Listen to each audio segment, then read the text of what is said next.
All right, guys, we're going to rock and roll here on the show. It's the last show of the week on the I Love CVille network. Take a look at the screen. Judah, open up the Loudoun County show storyline from yesterday. Open? What do you mean open it up? We're going to do the who, what, when, where, why of the Loudoun public school system from yesterday, because I got a feedback that I want to relay live on air.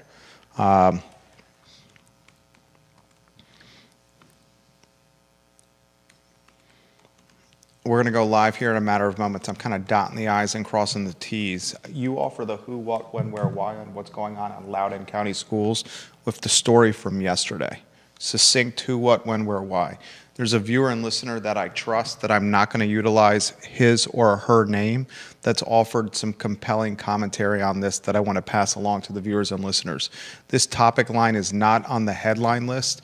It literally came via text message to me within the hour, and I thought it was important to relay to the viewers and listeners, and I'm going to do it while maintaining the anonymity of this viewer and listener, because I asked him or her, would you like me to attribute this to you or not? And in this particular circumstance, they said no, don't attribute it to me, but yes, you can relay it live on air.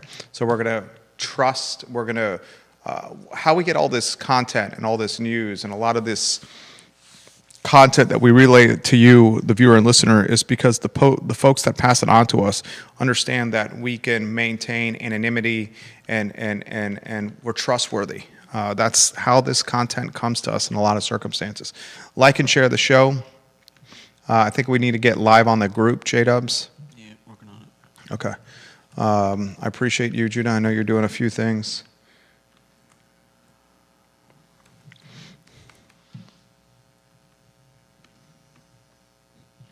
I'll confirm LinkedIn here in a matter of moments, and I'll confirm YouTube here in a matter of moments, and Twitter in a matter of moments.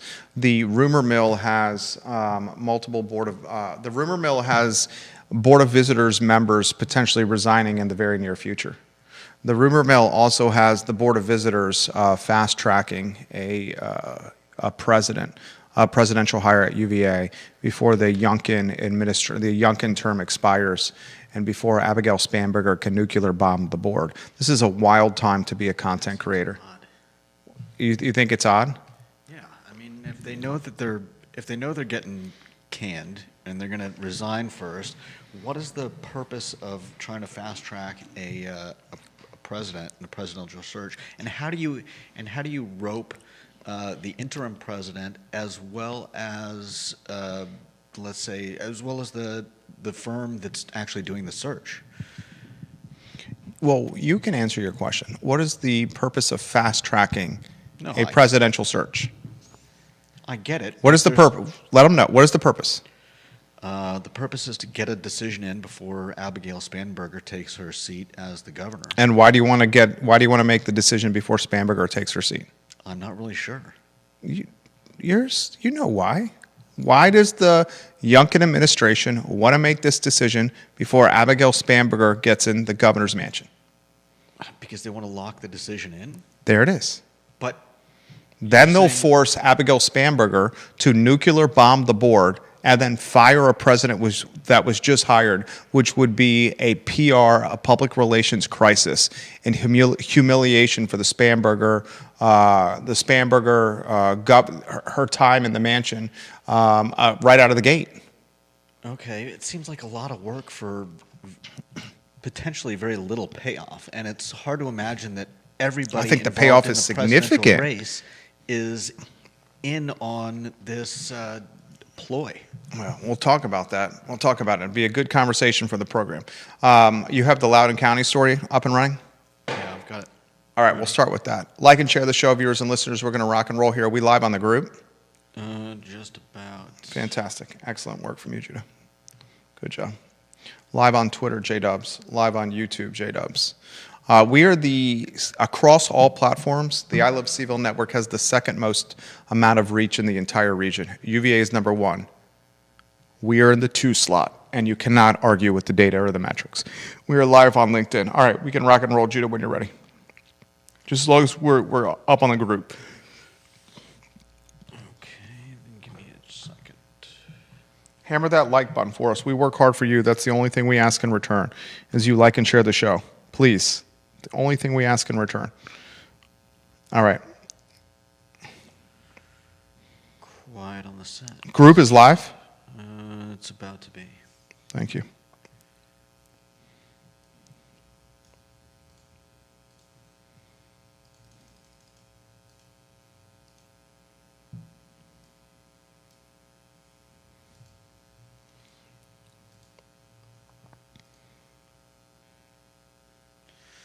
All right. Quiet on the set.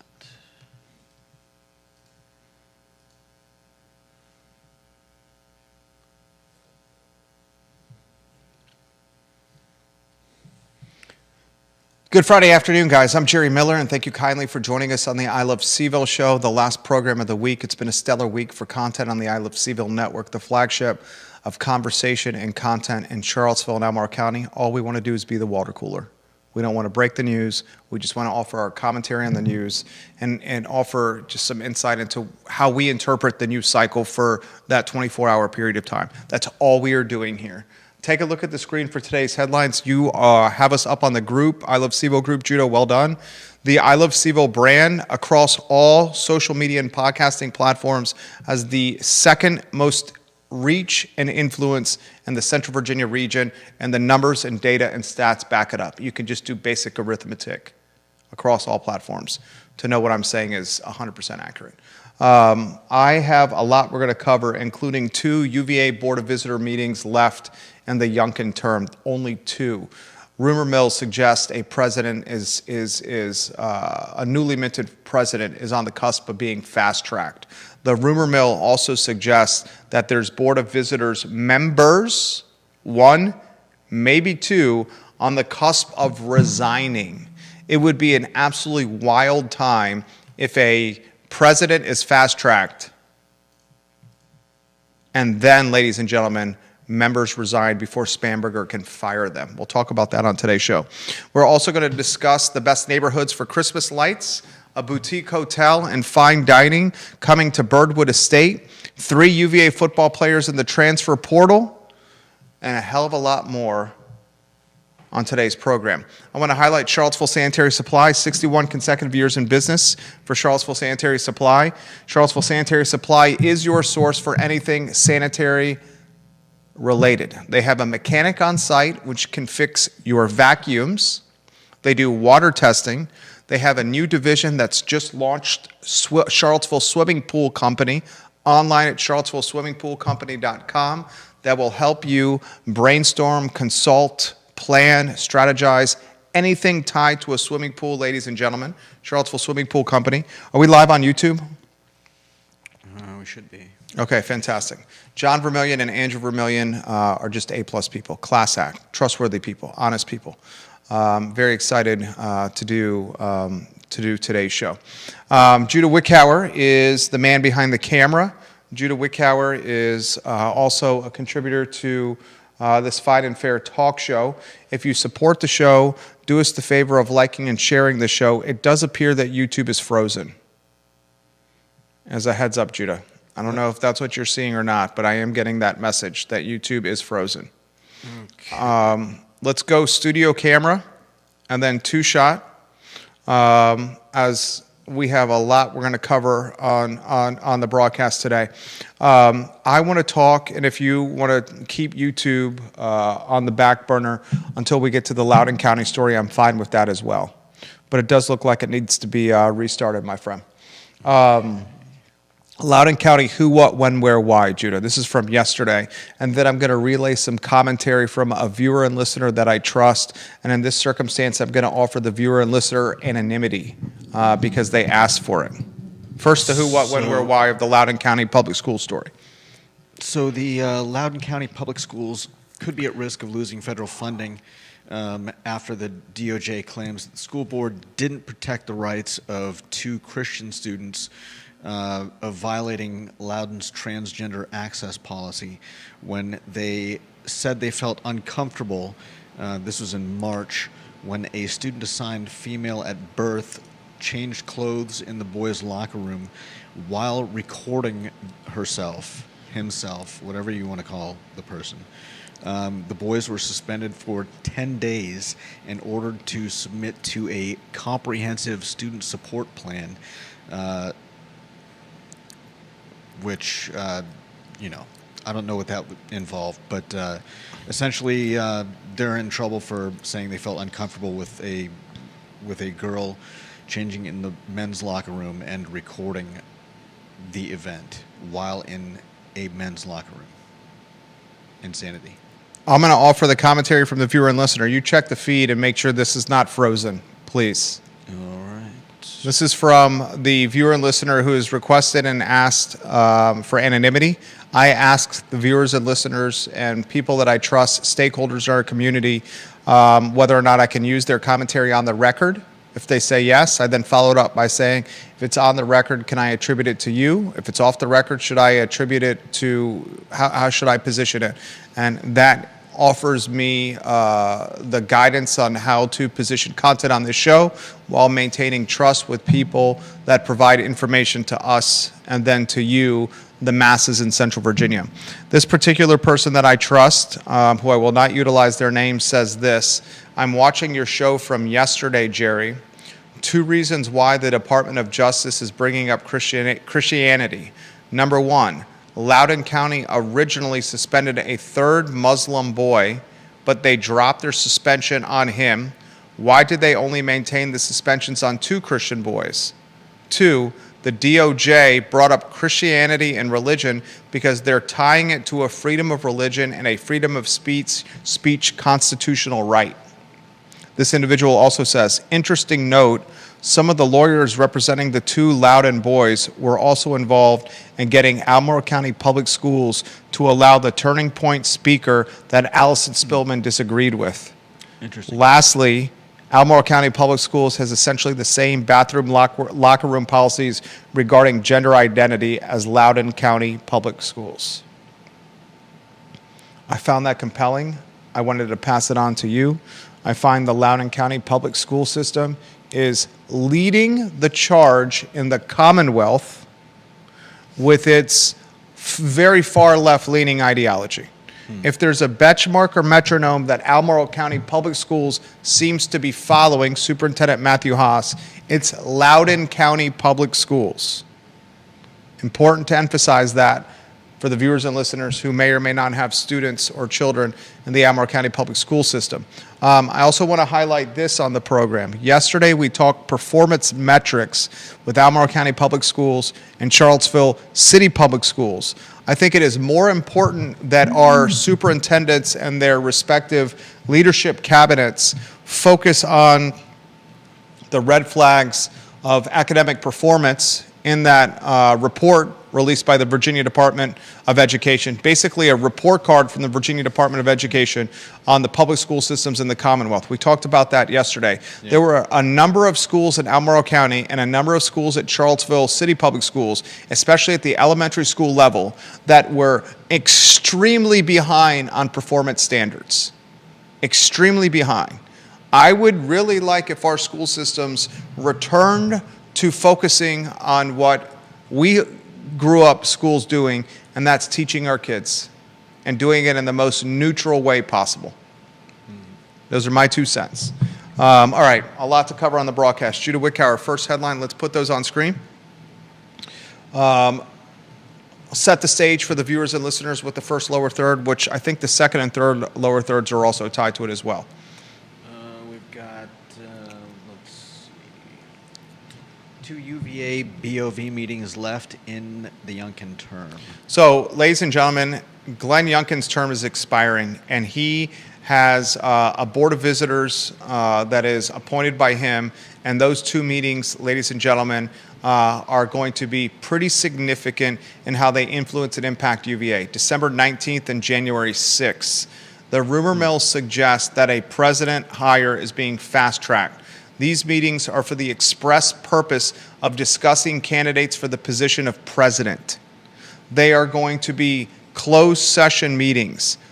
Ladies and gentlemen, I'm telling you right now, I would not be surprised if this board fast tracks a UVA president hire. The rumor mill is also suggesting, as you're rotating lower thirds on screen, that at least one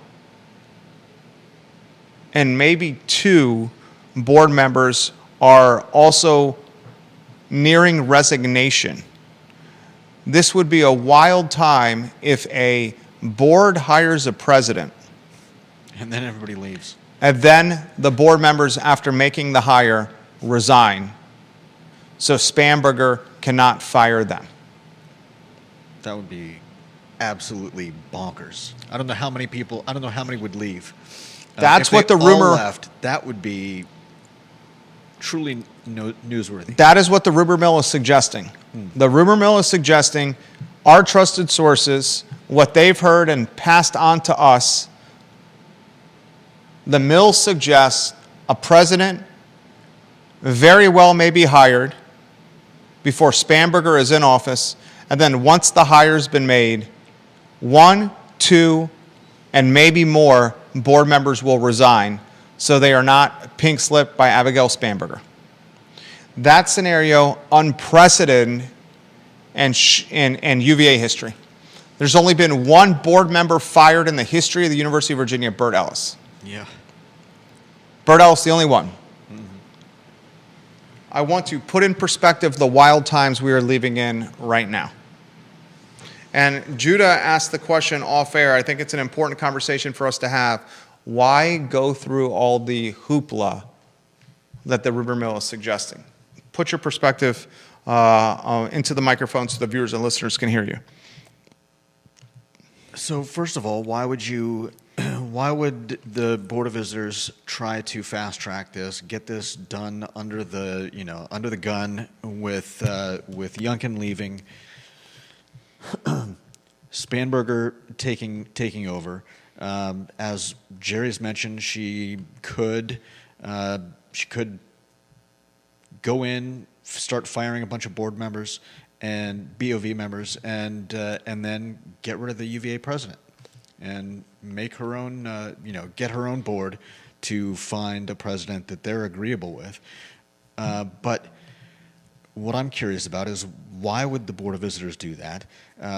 And everyone else that's involved in the process, including and especially, I think, the law firm that has been, or whatever firm has been hired to assist in this Headhunting firm, not a law firm. yeah, in this nationwide search. How do they get roped into speeding up the process just to, stick it to Spanberger? It seems a bit odd. Now, I understand the logic and reasoning there. Answer your questions and reply to your logic and reasoning. Why would it be done? You're asking me to reply to my logic and reasoning? Exactly. Because they want to get their person in, because they're spiteful, because they've got nothing better to do. I mean, it seems pretty petty. Keep going. You're on it. So it's just a pettiness thing? It's a power grab. I know you said Historical significance. historical significance of. It's a public relations ploy to embarrass Spanberger. It still just seems like a pettiness thing. If it's just politics, I thought that the Board of Visitors was largely above those things. I know that as they get picked by the governor, they're often on the same political spectrum as the governor when he chooses them. But for the most part, they're put in place because of their love of UVA, their desire to see it succeed, and making a half-assed decision on a UVA president doesn't seem like any of those things. 2 new special BOV meetings, one scheduled for Friday, December 19th from 1 to 3 p.m., and one scheduled for Tuesday, January 6th from 10 a.m. to noon. Both at 2420 Old Ivy Road, Conference Room 19. Both of these newly planned special meetings, as they're being communicated to the public, newly planned special meetings. The focus is to discuss the candidates for the position of president. That's probably the first one. And then the second one, if they get their candidate installed at UVA, they get a pizza party. With Twinkies and a six-pack of beer. Ladies and gentlemen, if the rumor mill, which is coming from very reliable people, suggests that a hire is going to be made by Youngkin appointees, and then board members resign before Spanberger is able to fire them, that leaves Governor-elect Spanberger in this dubious position. That position is one of your first tasks on the job is cleaning house whoever is left on the board because of malfeasance and malpractice, and then firing the UVA president to only conduct a new search and hire another one. The reason the Youngkinites benefit there is the egg on the face from a PR standpoint for Spanberger, especially early in her term. They would force her hand. And forcing her hand that early in the term is one that will yield, Lucy, I got a lot of explaining to do. And that's the time we live in. Power grab, political ploy, chess to see if Spanberger is willing to make the checkmate move, or does Spanberger, because she's so newly and freshly minted, choose to just sit back for a while to see if the new hire does in fact pay dividends. I cannot wait to see what happens. But when you call new meetings with the word special in the announcement, special meetings for December 19th, which is less than a week before Christmas, and many of these people do not live in Charlottesville. The very large majority of them do not live in Charlottesville. Yeah. And then when you call another special meeting 2 weeks, not even 2 weeks later, no, not even 3 weeks later, January 6th, right? That's what, 18 days later? Mm-hmm. You know something's cooking. Follow it closely, because this will dominate the news cycle, ladies and gentlemen. Anything else you want to add, Judah Wickauer? No. William McChesney, thank you for watching the program. He says this crap that's going on with Loudoun County is what I would call voyeurism. Voyeurism is what he calls what's going on in Loudoun County. Holly Foster and Henrico, welcome to the program. Rob Neal, watching the program. Rob Neal's a James Madison University graduate, and he's on his way to Oregon to support the Dukes. Rob Neal, I want you to hear this on the show, and I will say this to you in person when I see you next time. I am a huge fan of the Dukes right now.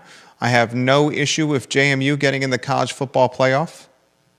Just because UVA did not get in and JMU took the Wahoo's place does not mean I have any bitterness whatsoever for James Madison University. If there's a team I'm rooting for in the college football playoff, it is JMU, because they are from the Commonwealth of Virginia and they are the Rudy, the Rudy story, the underdog story. Go Dukes, go JMU. Anyone that's in Wahoo Nation should be rooting for JMU. I sincerely, sincerely mean that. Next headline, Judah Wickauer, what do you got? Next, we have the Darden School. And I do want to hit one other thing before I get to the giving props, before I get to the Darden School story. Tom Ridley, the VP of Sales at Evergreen, also a partner at Evergreen Builders. Tom Ridley, he deserves some attention as a James Madison University graduate.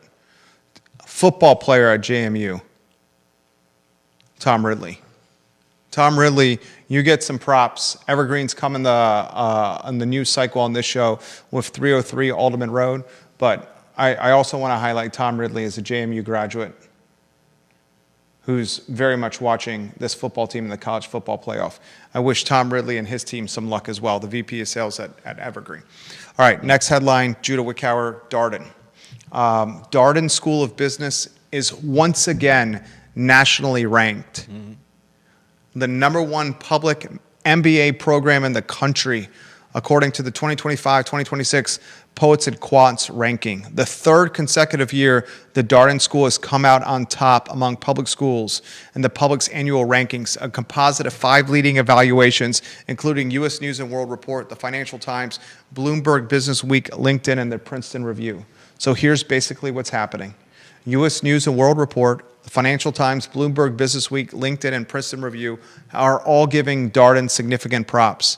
And then this one entity, Poets and Quants, aggregates all this national attention and these national rankings into one data set. And that one data set highlights the fact that Darden, for the third consecutive year, is the #1 public full-time MBA program in the entire nation. Darden School also retained its #5 ranking among all MBA programs, public and private. You're looking at literally one of the best, ladies and gentlemen. Full-time MBA class of 2025 from Darden has maintained a median compensation package of $175,000 base salary plus a $30,000 signing bonus. Darden School, you get a degree from Darden, your base compensation, $175,000, and a $30,000 signing bonus. Earlier in the week, we talked about UVA graduates earning 53% more wage than the rest of Virginia. Another metric comes out, this one for MBAs, $175,000 base compensation plus $30,000 signing bonus. This shows you the significance of what the UVA degree means, and many of these University of Virginia students, I'm not saying all of them, but many of these University of Virginia students are choosing to return to Charlottesville, Central Virginia, to run a business or work from an internet service provider at their house while working for a big firm out of market. This is without question a factor of driving up cost of living locally. And it's a benefit for the economy. It's also, without question, gentrifying people out of the community as well. William McChesney asked the question, you're rooting for JMU, Jerry. Does that mean you would root for Virginia Tech? And the answer is absolutely no, I would not. Rooting for JMU is very different as a Wahoo than rooting for Virginia Tech. JMU is not UVA's biggest rival. Virginia Tech is. I will never root for the Virginia Tech Hokies. I will root for the JMU Dukes. The JMU Dukes are the Cinderella story of the college football playoff. And I'll take it a step further. I would even like to see JMU figure out a way to get into the Atlantic Coast Conference. JMU into the ACC would make the ACC, in my opinion, stronger. JMU is going to have to figure out the fact that it's in almost an inconsequential television market. That's its primary barrier of entry into the ACC. JMU is figuring out the football stadium by expanding the stadium. Its alumni base and its fan base travel to home and away games. Its performance on the gridiron, legitimately, you can say, is the best in the Commonwealth this year. They're in the college football playoff. JMU's issue is the TV market and the revenue share associated with contracts with the conference and a provider like ESPN. So I don't know how JMU figures that out. Next headline, what do you got, Judah Wickower? Next, we have the best neighborhoods for Christmas lights. You know, and to further add on the JMU story, and then we'll get to the Christmas light story. If I was JMU, I would figure out a way to solve the television rights issue by creating some kind of other profit center for the conference. And boosters, the Rob Neals of the world, I'm sure you're brainstorming ideas like that. The Tom Ridleys of the world, I'm sure you're brainstorming ideas like that. Because until they get into power football, they're going to lose the Signettis of the world, the Chesneys of the world, and their top talent, their top football players to the transfer portal or to bigger contracts. And we all know that's the case. The Christmas light story, where I grew up in Williamsburg, there were pockets of neighborhoods that everyone in the community knew. This is where you drove your family, Ford Explorer, or the family Toyota, the family Volvo, to watch and see Christmas lights. There was a Reddit thread that was talking about this recently on the Charlottesville subreddit. And one of them even has a list of addresses. Nice. That list of addresses: 1548 Valcrest Lane, 1214 Long Street, 1226 Agnes Street, 988 Woodlands Road, 3036 Copper Knoll Road, 1480 Birchcrest Lane, 1715 Alder Road, 2319 Traversio Lane, 2425 Summit Ridge Trail. But they're not aggregated in one spot. Right. I had a fantastic time with friend of the program, Curtis Shaver, the founder, the owner of Peloton Station, and they organized a Christmas lights bicycle ride, and we met at Peloton Station. We had a couple of beers, we ate some fried pickles, and we got on bicycles, and we rode all over town looking at Christmas lights. It was genuinely one of the most fun evenings I've had in my 25 years in Charlottesville. A Christmas lights bicycle ride around town where Curtis had a dozen or so homes on a list for us to go enjoy lights. Some of us, maybe I was included, maybe I was not included, had a flask of whiskey on our person. And we're staying warm with some bourbon or some scotch, some whiskey, while looking at lights and pedaling Schwinn's or Treks or Specialized bicycles all around the city. It was awesome. Where's the neighborhood for the Christmas lights? And I'll take it a step further. Has the Christmas spirit waned? I'll take it a step further. Is some of the collateral damage of COVID less Christmas spirit, less chutzpah, less community? We understand that volunteering has diminished since COVID. We know that. We talk about, you've broken this news so many times on the show. Was it first night? Yeah. The New Year's Eve celebration on the downtown mall? That's been a kerfuffle for quite a few years, and hopefully it'll get worked out soon. And prior to COVID, it was thousands of people on the mall. Thousands.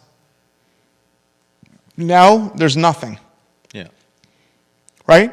Is the Christmas spirit a collateral damage of COVID? I don't think so. Okay, how about this question? Is the Christmas spirit and the fact that it's not amplified like it once was a cause and effect of a vulnerable economy and less money to spend?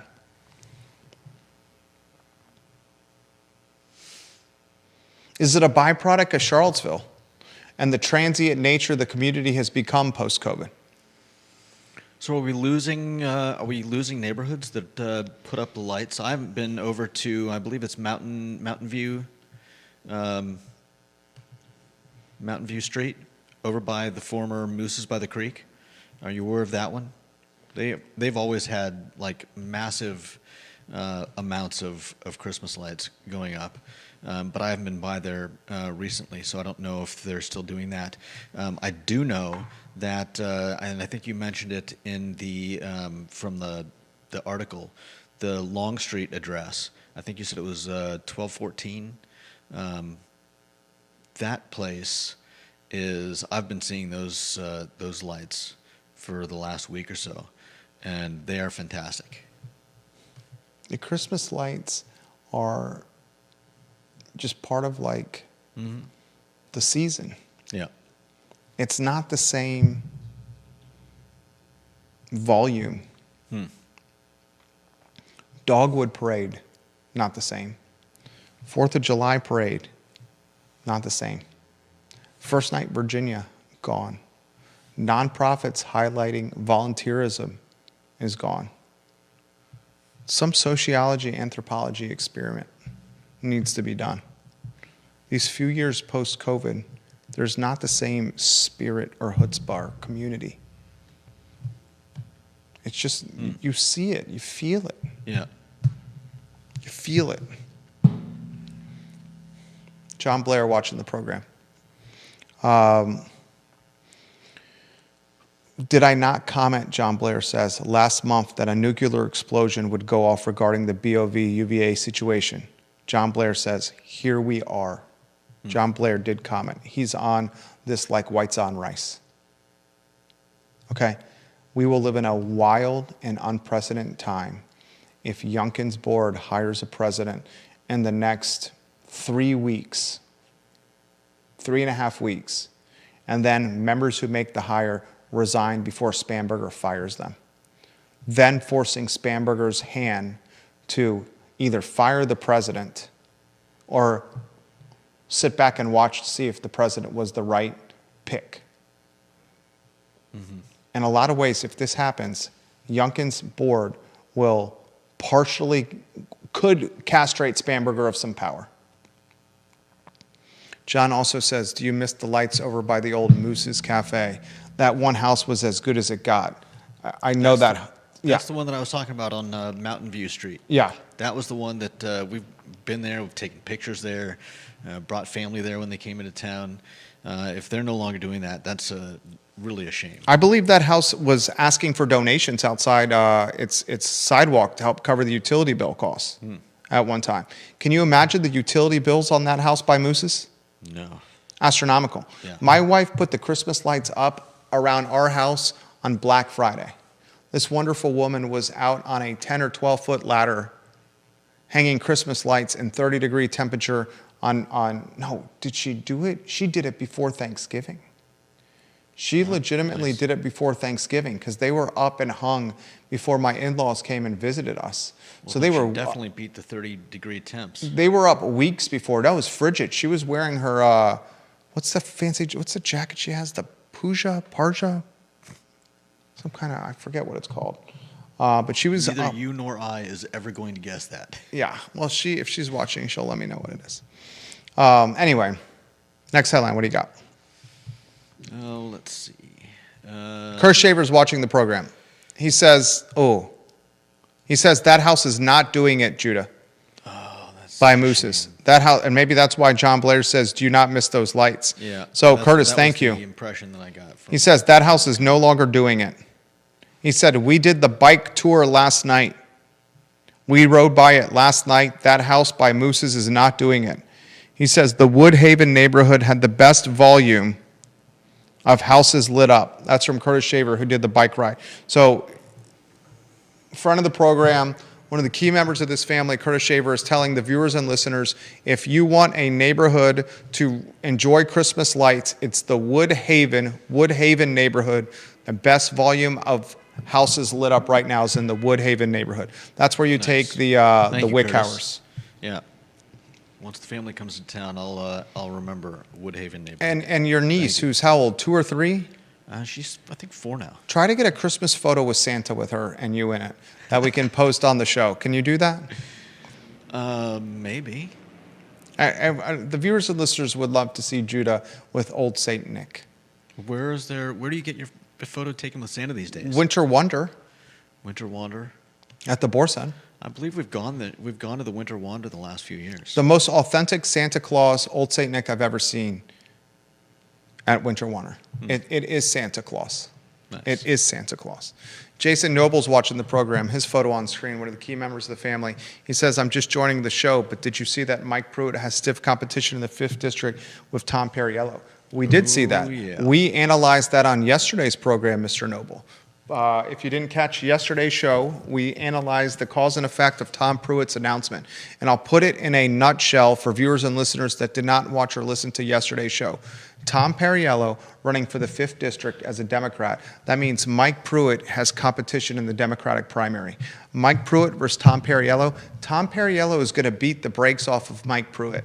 And it's no shade on Supervisor Mike Pruitt of the Scottsville District. He is intelligent. He's well-spoken. He's well-dressed. He's a military veteran. He comes from a blue-collar background. One of his parents a mechanic, I believe his dad. He's very electable. He's young. He's ambitious. He's hungry. He's very electable. But no one's going to beat Tom Perriello in a Democratic primary. And that's why Pruitt's competition, 3 other candidates that were Democrats, all within 72 hours dropped out of the race. I believe there's one more that's still in it, but I don't take my word for that. Mike Pruitt said, I'm going to fight to the very end. The reality is, my crystal ball, and my crystal ball is very accurate. My crystal ball, Perriello beats the brakes off of Pruitt in the Democratic primary, goes toe-to-toe with either McGuire or Bob Good. Good wants to get back in the mix and challenge McGuire in some kind of Republican primary. Didn't they do, what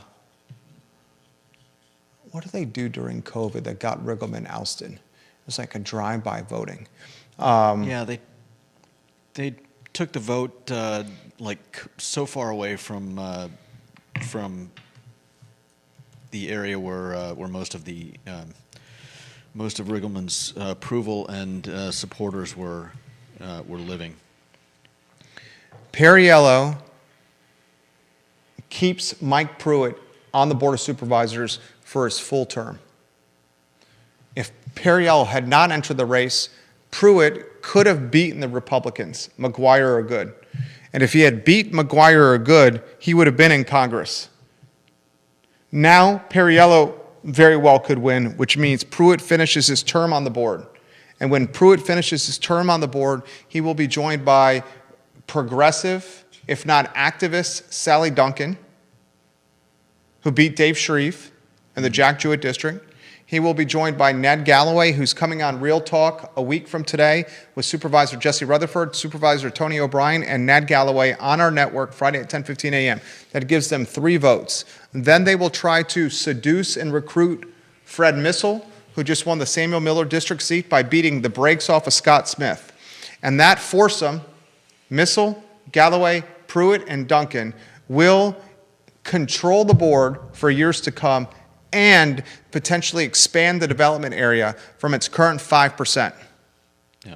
We will, in this next 2 to 3 years, see, my prediction, significant policy change as it applies to housing and density and the expansion of the development area. You heard it here on the I Love CVille show first. Next headline, Judah Wickhauer, what do you got? Let's see. 3 players enter the portal so far. The transfer portal is hitting UVA.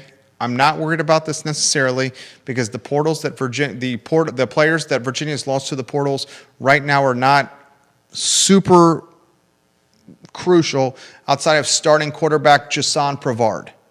But right now, you've lost Miki Buchanan, a 6'4", 245-pound edge rusher who will finish his UVA career with 20 tackles, 2 tackles for a loss, and 1 pass breakup. The junior has 3 years of eligibility remaining. You lose your starting quarterback, corner, Jason Prevard, and you lose a reserve offensive lineman to Sean Wyatt of Richmond. This is why I'm not as nervous of the portal, because the alumni base, in fact, I was having this conversation in the locker room yesterday, standing in the showers. We were speaking over the curtain. Me and another gentleman who I won't utilize his name, we were talking about the portal, a very well-connected guy. And we both were in agreement that this transfer portal situation is in the best benefit of the University of Virginia because the alumni base is extremely wealthy. So Virginia's ability to buy players, essentially, is at a more likely scenario than in other schools. This roster, a nearly $30 million roster. I would imagine the football roster for campaign 2026 will be even more expensive than the nearly $30 million they've spent this year. And I'm very curious to see if Chandler Morris comes back for a 6th season, because the money that Chandler Morris can get, $1.3 million playing for UVA this year, that's probably money he's not going to get playing football anywhere else, including the National Football League. So rebuild and reload. Oak Valley Custom Hardscapes. Hardscape provider guys locally is Oak Valley Custom Hardscapes. They will take your dream for a hardscape. They will make it a reality. Oak Valley Custom Hardscapes. The return on investment in hardscapes at your house or your business is not just financial, it's return on quality of life and return on experiences, ladies and gentlemen. Deep Throat's got some comments. Number 1 in the family. Put his photo on screen, please. He says this. On the Virginia Department of Education report card, listen, I am not going to ban for the quality or resource efficiency of Charlottesville City Schools. That said, it seems like the report cards correlate more with student demographics than with how the school operates. And he says what they did with Denver Riggleman was a firehouse primary. That's exactly what it was called. Deep Throat, thank you. They did a drive-by voting in a firehouse primary. Yeah. That's exactly what they did. They basically took it away from Riggleman because he officiated in a same-sex wedding. Yeah, that was crazy. And Riggleman, if you consider any of the candidates on the Republican side, is the best one possible. I'd have loved to still had Riggleman. There's nothing good about Bob Good. And John McGuire is missing in action, is MIA. John McGuire is you know, the side, is you know, I was going to choose something inappropriate, but how about riding shotgun with Donald Trump? Okay, so there we go. Anything else that you would like to add on the show, Judah Wickauer? Nothing else I can think of right now. Friday edition of the show. Keep your money local in this community, ladies and gentlemen. Please, Vanessa Parkhill, local cultural, political leanings are often associated with a more secular lifestyle. More secular may lead to less Christmas spirit, or the happy holidays vibe often does not evoke traditional Christmas cheer. That's her response to the lack of Christmas lights. I want you to drive around town and ask yourself, is it the same amount of volume of lights that we had prior to COVID?